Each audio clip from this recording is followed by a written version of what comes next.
माननीय गृह मंत्री जी,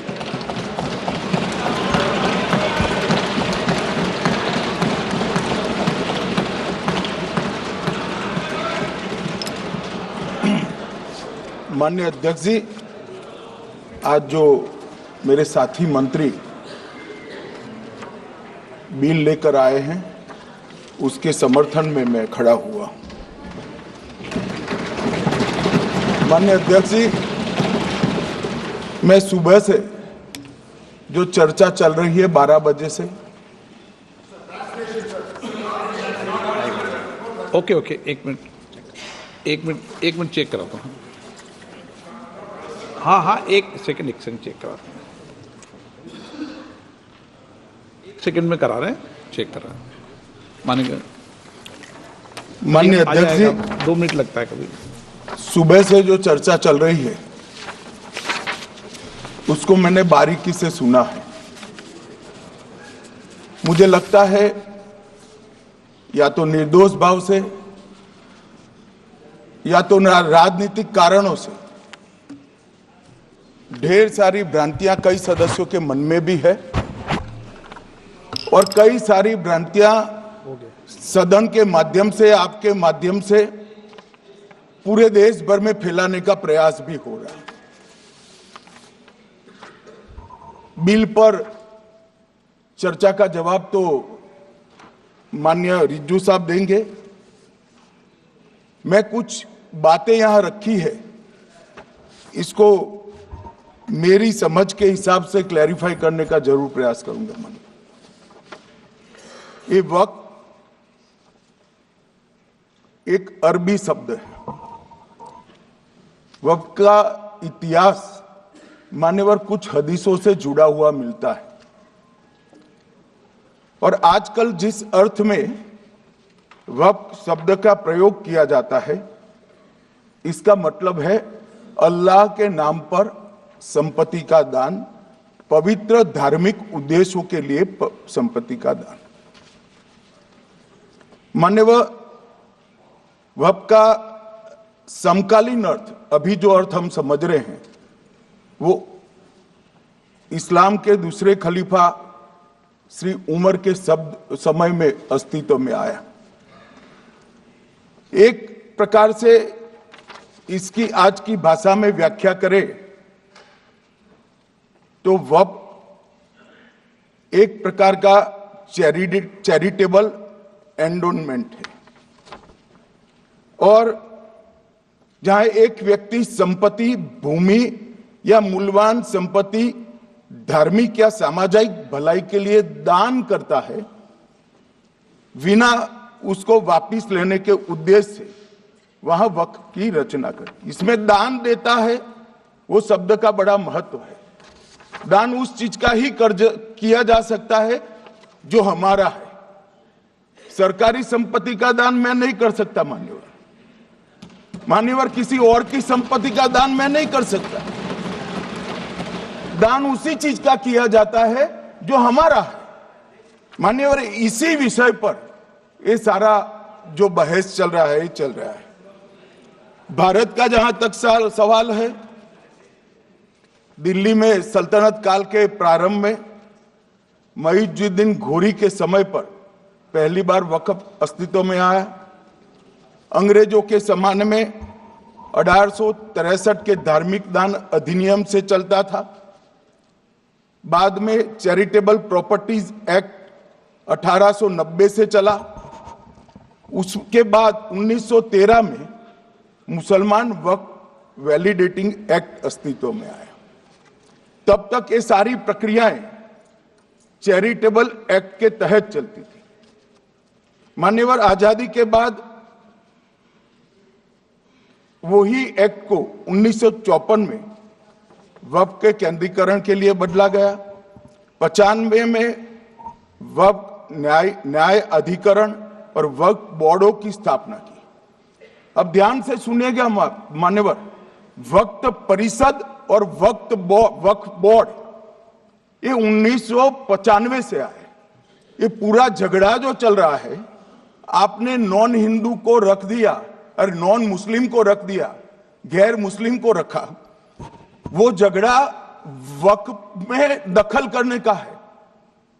पहले तो वक्फ में कोई गैर इस्लामिक सदस्य आएगा ही नहीं, ये स्पष्टता समझ लीजिए। ना मुतवल्ली गैर इस्लामिक होगा, ना वाकिफ गैर इस्लामिक होगा। मान्यवर, वहां कोई प्रोविजन नहीं है।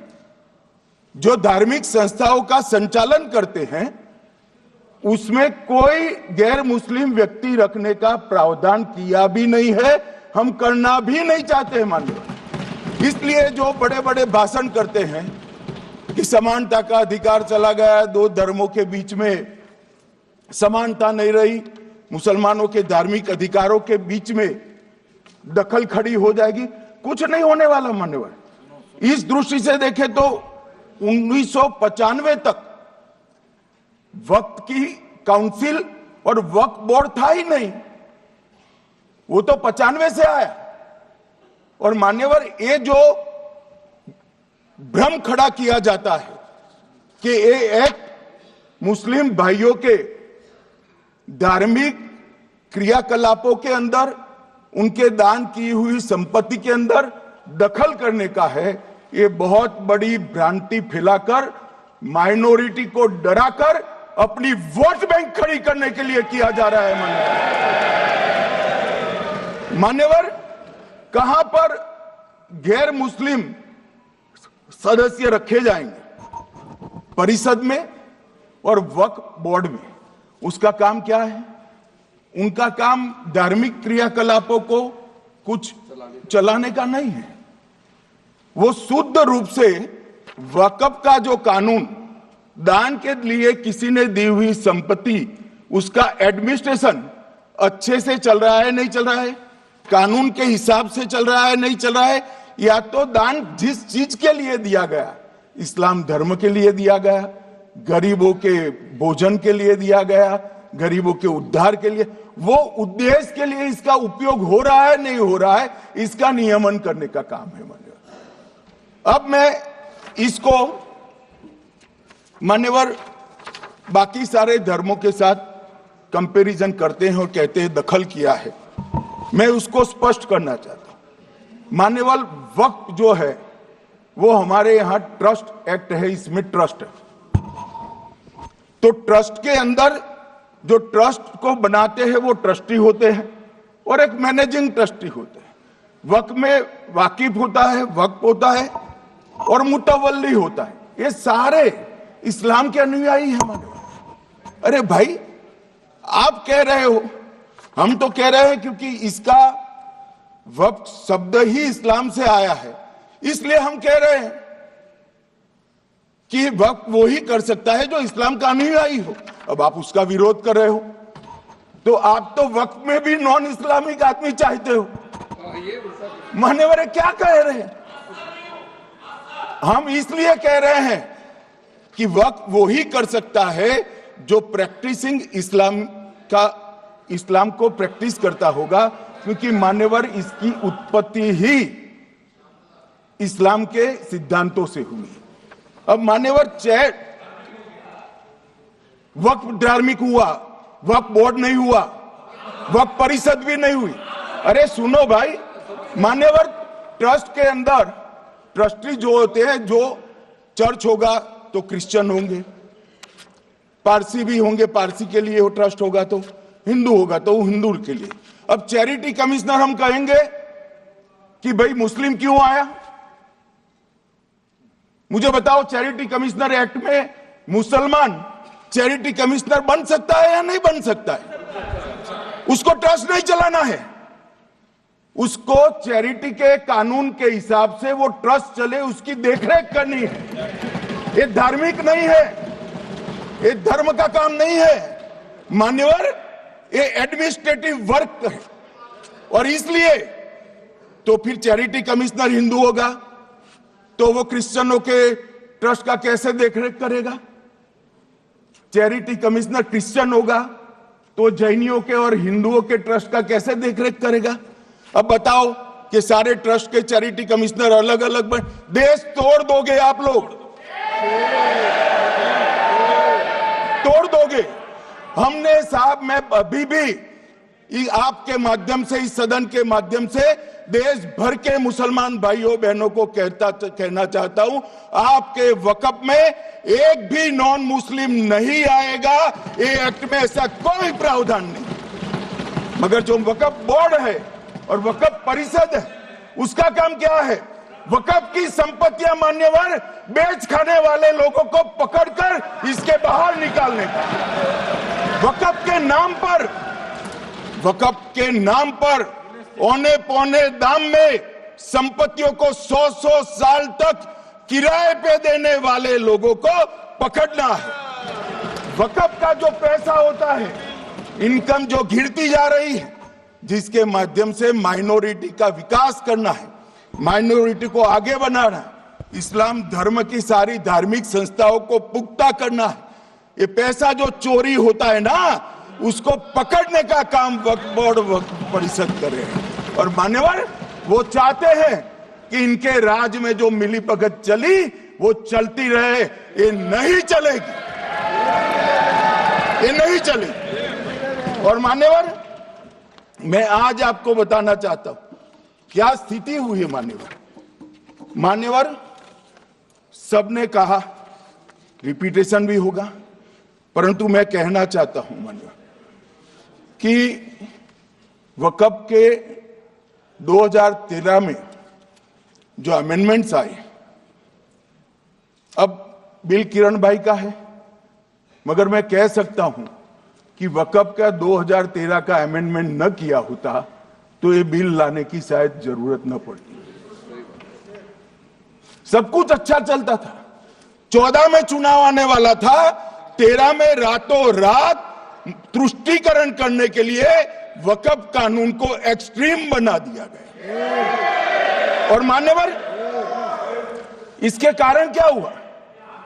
इसके कारण दिल्ली लुटियन की 123 वीवीआईपी संपत्ति कांग्रेस सरकार ने जब चुनाव मुहाने पर थे, 25 दिन दूर था, वक्फ को देने का काम कर दिया। दिल्ली वक्फ बोर्ड ने उत्तरी रेलवे की भूमि वक्फ के नाम घोषित कर दी। हिमाचल में वक्फ की संपत्ति बताकर उस पर अवैध मस्जिद बनाने का काम किया।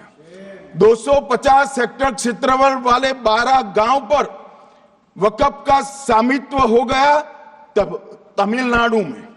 और मान्यवर, तमिलनाडु के 1500 साल पुराने तिरुचेंदुरई मंदिर की 400 एकड़ भूमि को वक्फ की संपत्ति घोषित कर।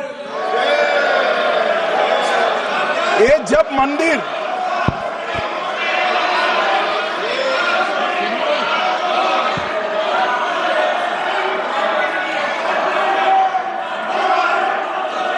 आपको मौका मिले जब अपनी बात कह देना, प्लीज बैठिए। मान्यवर, कर्नाटक की, आपको मौका मिले जब अपनी बात कह देना। आप भी बहुत मिसलीड करते हैं, बैठिए।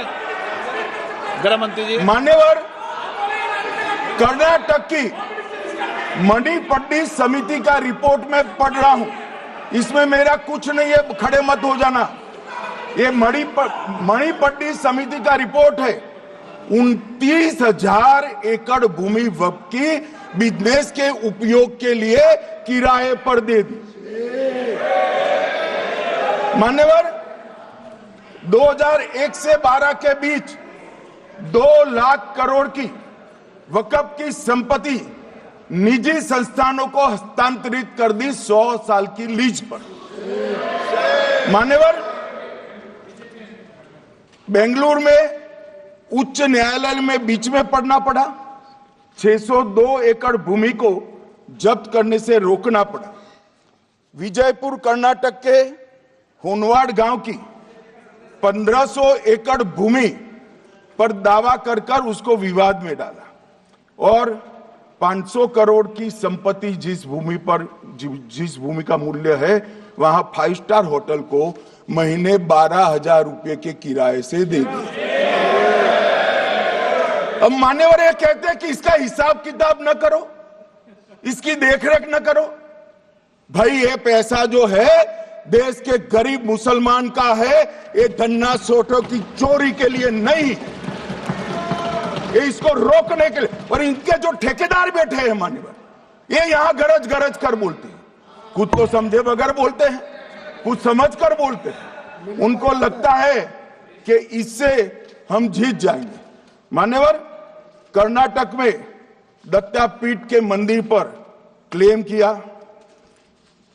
तालीपरंबा 75 साल पुराने एक दावे के आधार पर 600 एकड़ जमीन का दावा किया और ईसाई समुदाय की भी ढेर सारी जमीनों पर कब्जा कर लिया गया। मान्यवर, आज देश के कई गणमान्य चर्च और चर्च के समूह वक्फ बिल का समर्थन कर रहे हैं। उनको लगता है कि इसका विरोध कर हम मुस्लिम भाइयों की सिंपैथी जीतकर अपनी वोट बैंक पक्का करेंगे, उसमें कोई फायदा नहीं होगा अखिलेश। इसलिए कि 4 साल में मुस्लिम भाइयों को मालूम पड़ जाएगा कि ये कानून तो उनके फायदे में है। और इसके साथ ये दक्षिण के सारे जो सांसद बोल रहे हैं, अपनी अपनी कॉन्स्टिट्यूंसी में सारे चर्च को मान्यवर नाराज कर रहे हैं, उनको पता नहीं, सारे चर्च को नाराज कर रहे हैं। सारे चर्च ने रिजोल्व किया है कि हम खिलाफ इसका हम समर्थन करते हैं। मान्यवर, तेलंगाना में 66,000 करोड़ की 1700 एकड़ जमीन पर दावा कर दिया। असम में मोरीगांव जिले की 134 एकड़ भूमि पर दावा हुआ। बिहार का मैं लालू जी के कोर्ट के साथ बाद में बताता हूं। गुरुद्वारा से संबंधित हरियाणा की 14 मरला भूमि को वक्फ को सौंप दिया। और मान्यवर, प्रयागराज में चंद्रशेखर आजाद पार्क को भी वक्फ घोषित किया। और मान्यवर, महाराष्ट्र के वडानगे गांव में महादेव की मंदिर पर दावा किया और बीड में कंकलेश्वर मंदिर की 12 एकड़ जमीन वक्फ बोर्ड ने जबरन ले ली। मान्यवर, ये सब जब जो चल रहा है, इसमें आज भी मैं स्पष्ट करना चाहता हूं, वक्फ जो कि मुस्लिम भाइयों की धार्मिक क्रियाकलाप और उनके बनाए हुए दान से ट्रस्ट है, उसमें सरकार कोई दखल करना नहीं चाहती है। मुतवल्ली भी उनका होगा, वाकिफ भी उनका होगा, वक्फ भी उनका होगा। परंतु वक्फ की संपत्ति, इसका रख रखाव ठीक से हो रहा है नहीं। वक्फ का संचालन कानून के हिसाब से हो रहा है, निजी उपयोग के हिसाब से। सैकड़ों साल पहले किसी बादशाह ने दान किया, हमारी भाषा में कहो तो धर्मादा किया। अब इसकी संपत्ति को आप 12,000 रुपये में 5 सितारा होटल बनाने के लिए दे देते हो, ये उचित है क्या भाई? वो पैसा गरीब मुसलमान के कल्याण के लिए करिए, तलाकशुदा महिलाओं के कल्याण के लिए करिए, जो अनाथ बच्चे हैं उसके कल्याण के लिए करिए। मान्यवर, ये करने की जगह बेरोजगार मुसलमान युवाओं के लिए स्किलिंग का काम करिए। लाखों करोड़ों रुपए की भूमि मान्यवर, और इनकम 126 करोड़ रुपया। रेलवे की जितनी जमीन है, जिसमें हजारों करोड़ लाखों करोड़ का रेलवे का कारोबार चलता है, इतनी भूमि वक्फ के पास है और इनकम 126 करोड़ रुपए। मान्यवर कहते हैं कि इनकम का क्या उद्देश्य है?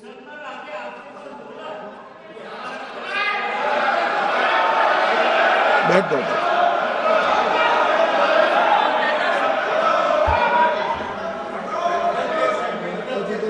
मान्यवर, मैं दादा की टेंशन समझ रहा हूं, ये बंगाल के मुसलमान भी सुन रहे हैं, तो उनको टेंशन होना स्वाभाविक है।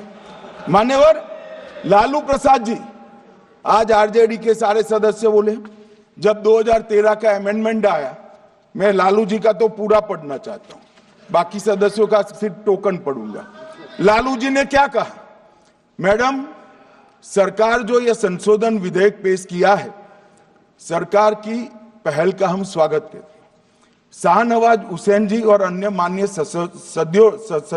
सदस्यों ने अपनी बातों को यहां रखा, मैं उसका समर्थन करता हूं। आप देखिए सारी जमीनें हड़प ली गई है, चाहे सरकारी हो या गैर सरकारी। वक्फ बोर्ड में जो काम करने वाले लोग हैं उनके द्वारा सारी प्राइम लैंड को बेच दिया गया है।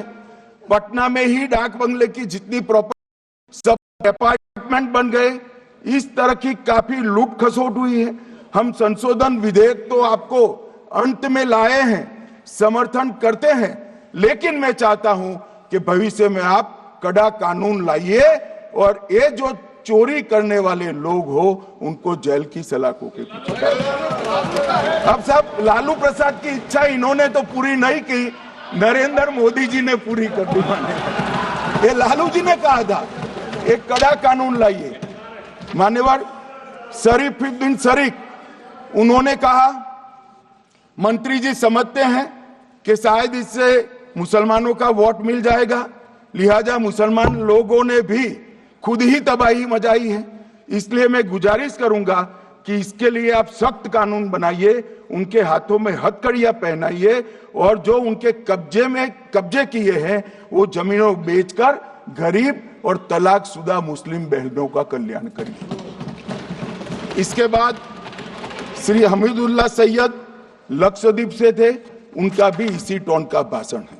और मान्यवर, मैं आज की बात नहीं कर रहा हूं, 2013 का जो बिल कांग्रेस पार्टी लेकर आई, इसके विरोध में इनके समर्थकों ने जो कहा था, मान्यवर ये है।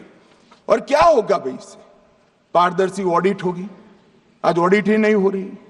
रिपोर्ट ऑनलाइन जमा करने की सिस्टम नहीं है, वो होगी, रिपोर्ट देनी पड़ेगी, बैलेंस शीट जमा करनी पड़ेगी, ऑडिट होगी, कैग के रिटायर्ड ऑफिसर ऑडिट करेंगे और मान्यवर पारदर्शिता आएगी। इससे क्यों डरना चाहिए किसी को? पारदर्शिता से क्यों? और वक्फ बोर्ड और वक्फ परिषद, इसका कोई ऑर्डर हम ऐसा नहीं लिख रहे हैं कि कोर्ट में नहीं जा सकते। आपने तो कर दिया था कि एक ऑर्डर को कोई कोर्ट में चैलेंज ही नहीं कर सकता, पूरा संविधान वहां समाप्त कर दिया मान्यवर। और मान्यवर, हम तो इसको कहते हैं कि कोई भी चैलेंज कर सकता है कायदे की अदालत में।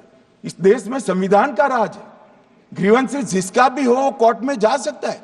2013 में जिसकी भूमि हड़पी, इसके ग्रीवेंसेस को भी कोर्ट के फोरम से बाहर करने का पाप एक कांग्रेस पार्टी ने किया। मान्यवर, एक अफवाह और फैला रहे, रिट्रोस्पेक्टिव इफेक्ट से आ रहा है। मैं स्पष्ट कर देना चाहता हूं, इस सदन में बोलने के वक्त जिम्मेदारी के साथ बोलना चाहिए। अगर ये कानून का पहला पेज और तीसरी तक धाराएं भी पड़ी होती तो इसमें स्पष्ट लिखा है, ये कानून का अमल जिस दिन पारित होने के बाद भारत सरकार नोटिफिकेशन बाहर निकालेगी, उस दिन के बाद होगा। मतलब रिट्रोस्पेक्टिव इफेक्ट नहीं है, मगर मुस्लिम भाइयों को डराया जा रहा है कि रिट्रोस्पेक्टिव इफेक्ट से आएगा। मान्यवर, ये कह रहे कलेक्टर क्यों रखा है? मुझे एक बात बताओ भाई, जो बता सकते हैं। अगर किसी मंदिर के लिए जमीन खरीदनी है तो जमीन की मालिकी किसकी है वो हमारे देश में कौन तय करता है? सबको मालूम है, कलेक्टर करता है सर, रेवेन्यू ऑफिसर वही है। तो अगर वक्फ की भूमि जो वक्फ कर रहा है उसकी है या नहीं है, इसकी जांच कलेक्टर करे तो इसमें आपत्ति क्या है? वक्फ तो दान है भाई, और दान अपनी संपत्ति का किया जा सकता है, किसी और की संपत्ति का नहीं किया जा सकता। गांव में कोई बेचारा अमेरिका गया है 4 महीने पढ़ने के लिए, घूमने के लिए, आता है तो कि वक्फ घोषित हो गया। कोई कारोबार करने के लिए दिल्ली आया, आता है तो कि वक्फ घोषित हो गया। अरे ऐसा नहीं होता भाई, कलेक्टर को पूछना पड़ेगा सरकारी संपत्ति है या नहीं है, इसकी जांच करनी चाहिए या नहीं करनी चाहिए। ढेर सारे मंदिर बनते हैं, बने भी है, बनेंगे भी, ढेर सारे चर्च बने हैं, गुरुद्वारे बने हैं, सरकारी संपत्ति पर बन सकते हैं क्या? नहीं बन सकते मान्यवर। जहां वक्फ की घोषणा होती है वो भूमि सरकारी है या नहीं है वो सत्यापित करना ही चाहिए, और कलेक्टर के अलावे इसको कोई सत्यापित नहीं। मान्यवर, इन्होंने इन्होंने, मैंने पहले भी बताया मान्यवर, कोर्ट को भी रास्ते से निकाल दिया। मैं बाद में बात करता हूं मान्यवर, ये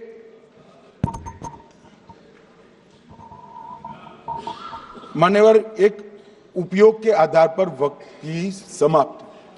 मान्यवर ये कह रहे हैं कि सैकड़ों सालों से वहां प्रैक्टिस है। अब वो तो वक्फ रजिस्टर हो गया, आपने घोषित कर दिया, वक्फ में रजिस्टर भी हो गया, अब इसका सवाल नहीं है। मगर सैकड़ों साल की प्रैक्टिस, मुगलों के समय की प्रैक्टिस आज घोषित की जा सकती है क्या? अगर वहां नमाज पढ़ रहे हैं तो लोग देखते होंगे, कब्रिस्तान होगा लोग देखते होंगे, दरगाह होगी तो लोग देखते होंगे, और घोषित भी हो चुका होगा, रजिस्टर भी हो चुका होगा। अब अगर आप वक्फ घोषित करना है तो उसको ऐसे नहीं कर सकते मान्यवर, अधिकृत करना चाहिए। मान्यवर, जो दूसरा सुधार लेकर आए किरण जी, वो ही है कि धारा 36 में वक्फ संपत्तियों को बिना किसी स्पष्ट प्रक्रिया से, मालिकी की प्रक्रिया से पंजीकृत नहीं किया जा सकता। मान्यवर, अपील का प्रावधान वर्तमान में अधिनियम में ट्रिब्यूनल के निर्णय के खिलाफ अपील करने का कोई प्रावधान नहीं है। ये दृष्टिभ्रम खड़ा कर रहे थे गोगाई जी कि हाईकोर्ट में जा सकते। हाईकोर्ट में सिविल सूट नहीं जा सकता, रीट के अधिकारों का उपयोग कर हाईकोर्ट में जा सकते हैं। सिविल सूट में ज्यादा प्रोटेक्शन मिलता है मूल मालिक को। आपने सिविल सूट को खत्म कर दिया था, रीट के जुडिक्शन बहुत सीमित है, हम सब जानते हैं कि ये सीमित कर दिया गया था, आप भी जानते हो, मगर आपको वोट बैंक चाहिए। मान्यवर, ये हमारा स्पष्ट सिद्धांत है भारतीय जनता पार्टी की, मोदी सरकार का, कि वोट बैंक के लिए हम कोई कानून नहीं लाए। कानून न्याय के लिए होता है, कानून लोगों के कल्याण के लिए होता है। इन्होंने कहा कैसे कैसे कानून आए हैं, मैं बता देता हूं साहब। अभी कांग्रेस के महासचिव और माननीय सदस्य कह रहे थे क्या कानून आ रहे हैं सब, किस प्रकार के कानून आ रहे हैं। मान्यवर, इसी सदन में नरेंद्र मोदी सरकार ही महिलाओं को 33% आरक्षण का कानून लाया।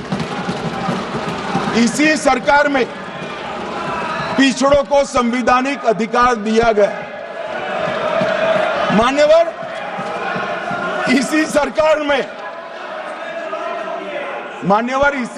में बजट जो आए, इसमें गरीबों को गैस, शौचालय, पानी, 5 लाख तक का बीमा, 5 किलो अनाज, बिजली और घर दिए गए। मान्यवर, और कन्वर्जन कानून की बात करते थे और हंसते हंसते कहते थे कर्नाटक सरकार कन्वर्जन कानून लेकर आई है।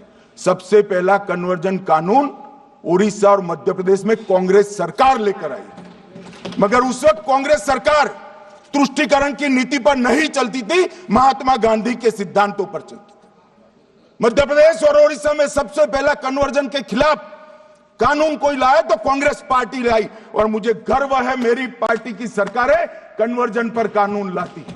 माने, और सबको अपना धर्म का अनुसरण करने का अधिकार है, कोई शौक से करे, मगर लोभ, लालच, भय, इससे धर्म परिवर्तन नहीं कराया जा सकता। किसी गरीब के पास खाना नहीं है, खाना देकर उसका धर्म बदला दोगे? कोई थोड़ा कम पढ़ा लिखा व्यक्ति है, उसका धर्म बदला दोगे? ऐसे नहीं होगा मान्यवर। और आपने भी किए हैं कानून, आप नए नए आए हो, आपको मालूम नहीं है मान्यवर, इनको मालूम नहीं, अभी अभी आए हैं 5 साल से। ये कांग्रेस पार्टी ने कानून किए थे मान्यवर। अपील का प्रावधान भी हमने आगे बढ़ाया, और गैर मुसलमानों के द्वारा दान की गई संपत्तियों पर, गैर मुसलमानों की दान की संपत्तियों पर वक्फ अधिनियम को हमने लगने से मना कर दिया। माने, उनके लिए चैरिटी कमिश्नर का कायदा है।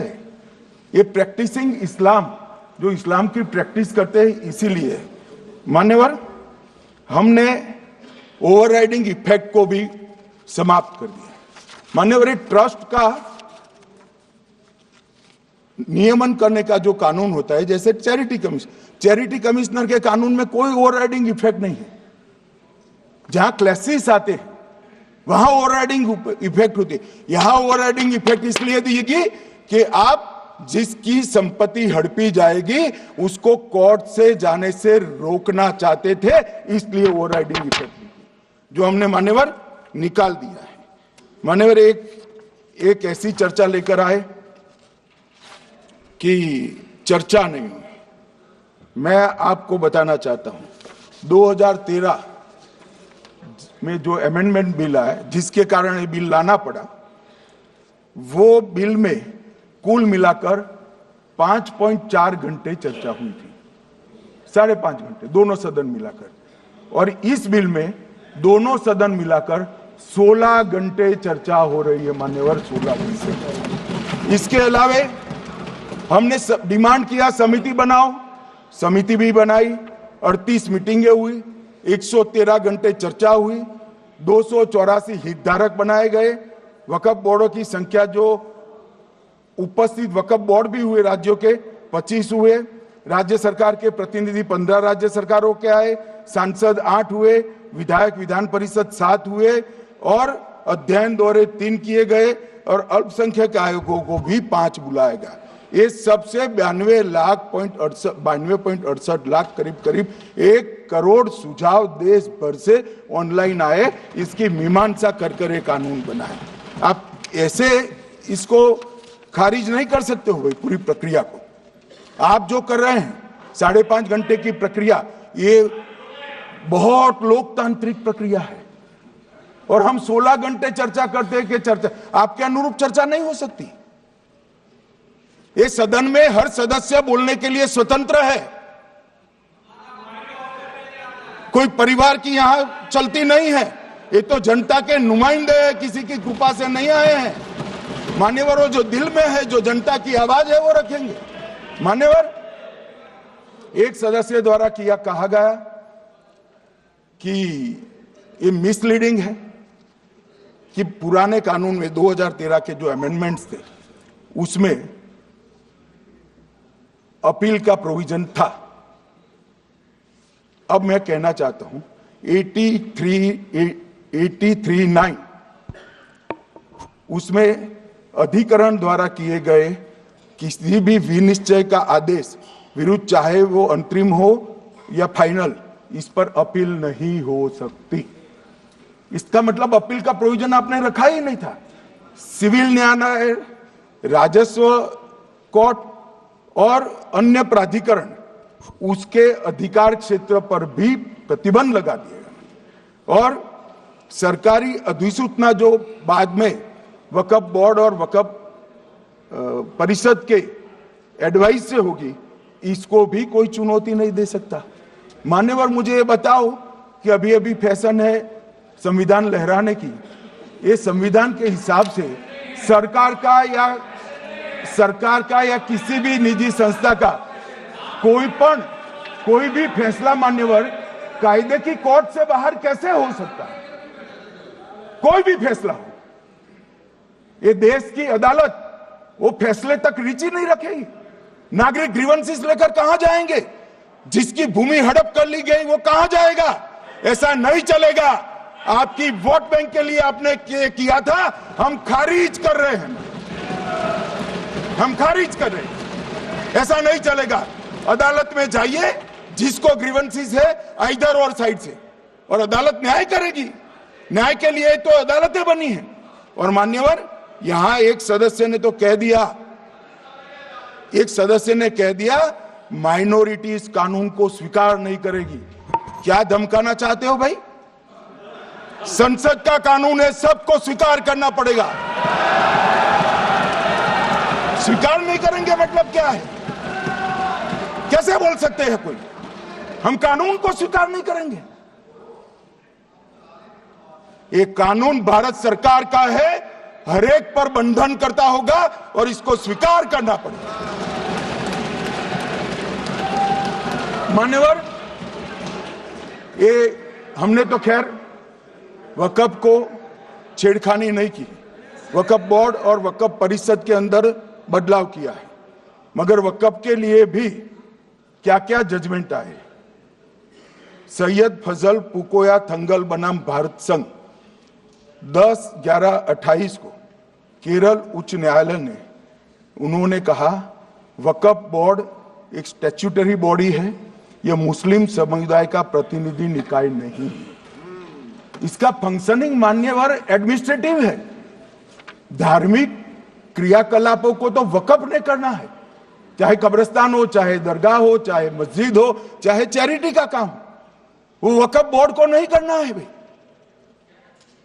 ये केरल हाईकोर्ट ने किया, इलाहाबाद हाईकोर्ट ने भी, उसने तो मुतवल्ली तक भी कहा है, मगर हम मुतवल्ली तो जो धर्म का है वही रखेंगे।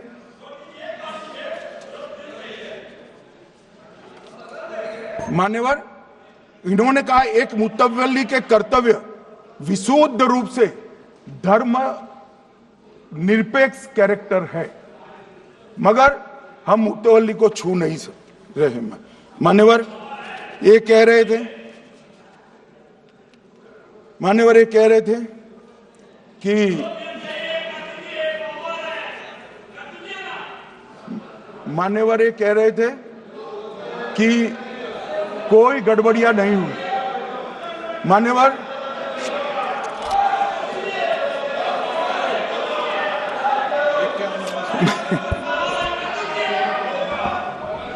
मान्यवर 2013 में अन्यायी कानून आया। भाई करने थोड़ा शांत हो जाइए। ये 26 के कारण डरे हुए और कुछ कारण नहीं। चुनाव जो है ना अक्टूबर में, 25 में जो चुनाव है इसके कारण डरे। मान्यवर भाई बैठ जाओ।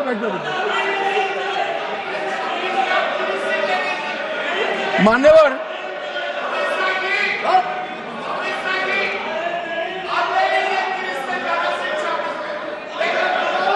बैठ जाओ। बंगाल में आकर कहूंगा ये राजनीतिक हिसाब किताब का अखाड़ा नहीं है, छाती पर ठोक कर कहूंगा ज्यादा सिखाएंगे।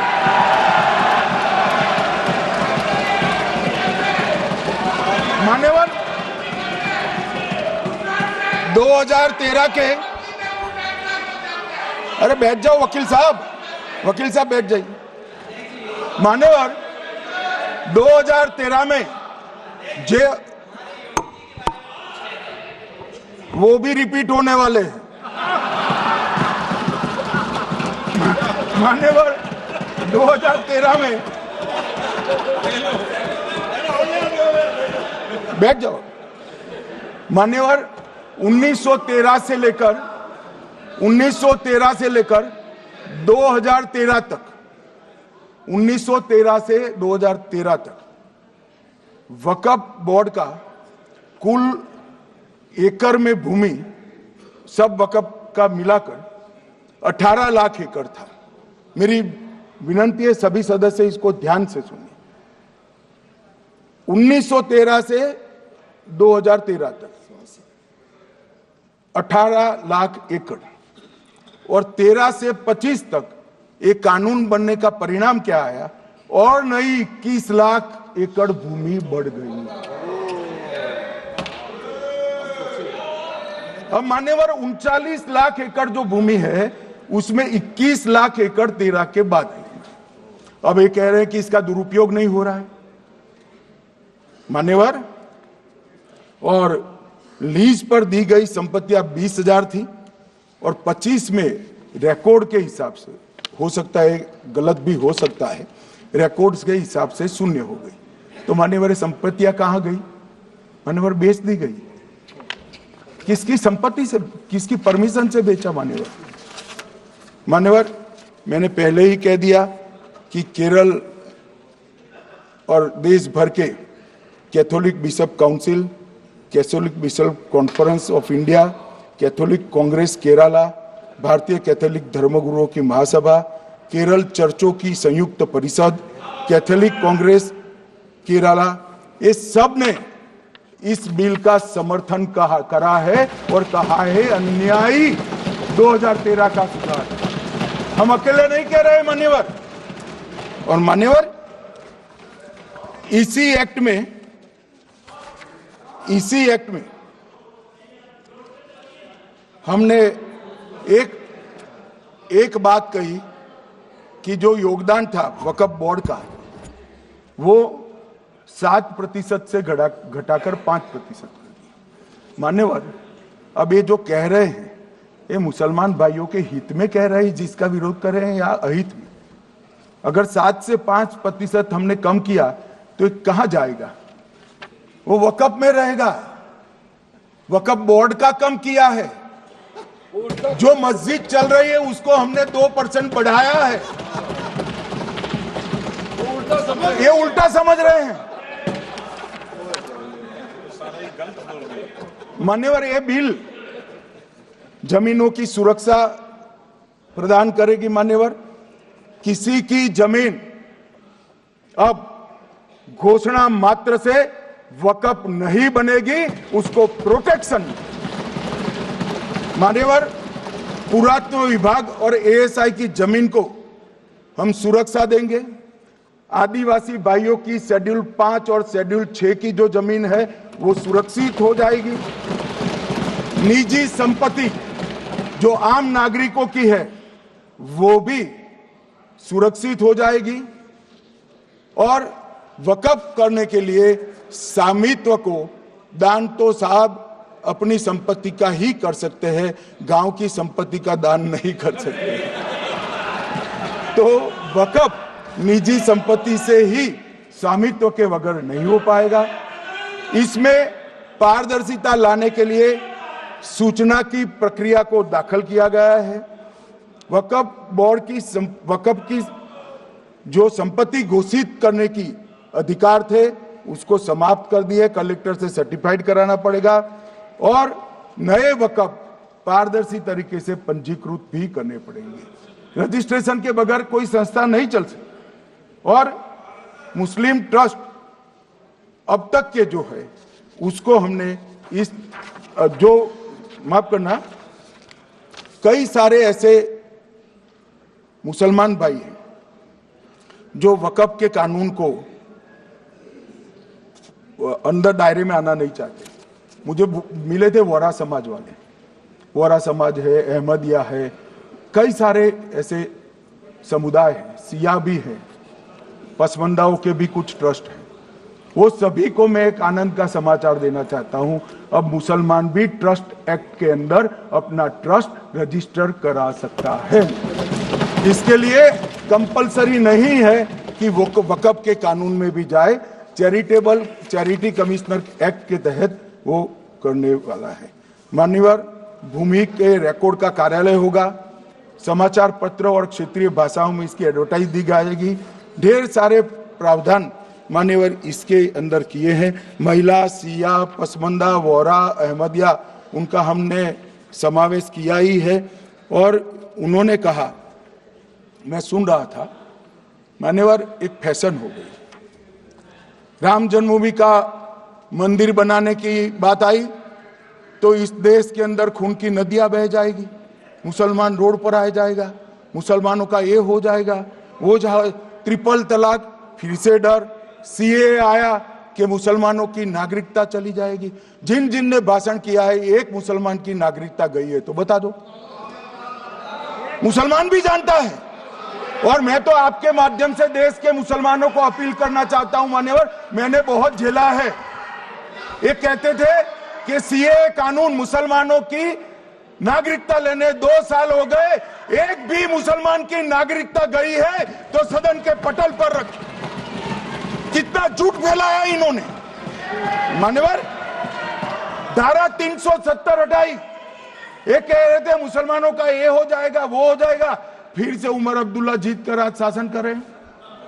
आतंकवाद समाप्त हो गया, विकास शुरू हो गया, पर्यटन बढ़ गया। मान्यवर, एक कांग्रेस पार्टी और उसके साथियों ने मुसलमान भाइयों को डरा डरा कर अपनी वोट बैंक खड़ी करने का काम किया। हम नहीं डरा रहे मुसलमानों को, आप डरा रहे हो भाई। आप कह रहे हो ये हो जाएगा। मैं कहता हूं इस देश के नागरिक को किसी भी धर्म का हो कोई आंच नहीं आएगी मान्यवर। ये नरेंद्र मोदी सरकार का सरकार मान्यवर।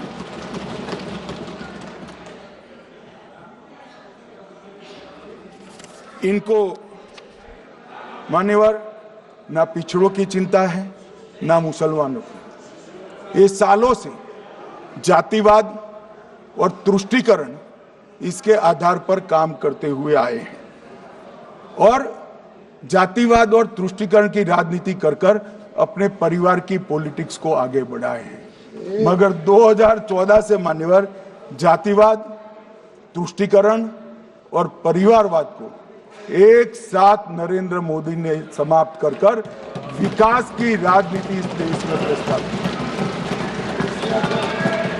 पॉलिटिक्स ऑफ परफॉर्मेंस, परफॉर्म करिए और चुनकर आइए। 3 टर्म मोदी जी को चुना है और 3 टर्म भारतीय जनता पार्टी की सरकार रहने वाली है। मेरी बात ठीक कर मान्यवर। अंत में मैं किरण जी को बहुत बहुत बधाई देना चाहता हूं कि बहुत अभ्यास कर सारे दूषणों को निकालकर वक्फ कानून को शुद्ध, पारदर्शी और उद्देश्यों को समर्पित बनाने का काम रिज्जू साहब लेकर आए हैं। मैं इसका समर्थन करता हूं। देश विदेशातील प्रत्येक घडामोडींचे लाईव्ह अपडेट मिळवण्यासाठी आता साम टीव्हीच्या सर्व सोशल मीडिया प्लॅटफॉर्मला लाईक, फॉलो आणि सबस्क्राईब करा। तसंच सर्व नोटिफिकेशनसाठी बेल आयकॉन प्रेस करायला विसरू नका।